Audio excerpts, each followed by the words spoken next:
আমার যুবক ভাইরা পায়ের মধ্যে হাত দিয়া বলি, এই মৌলা আলী রাদিয়াল্লাহু তাআলা আনহু কেমন,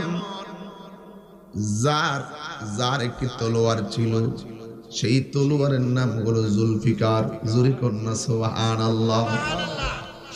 এই মৌলা আলীর পায়ের মধ্যে তীর ঢুকে গেছে, কোনোভাবে তীর খোলা যায় না।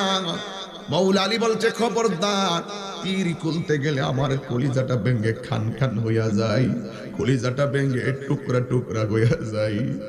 এ আমার মা, ও আমার মা গো, ও আমার যুবক।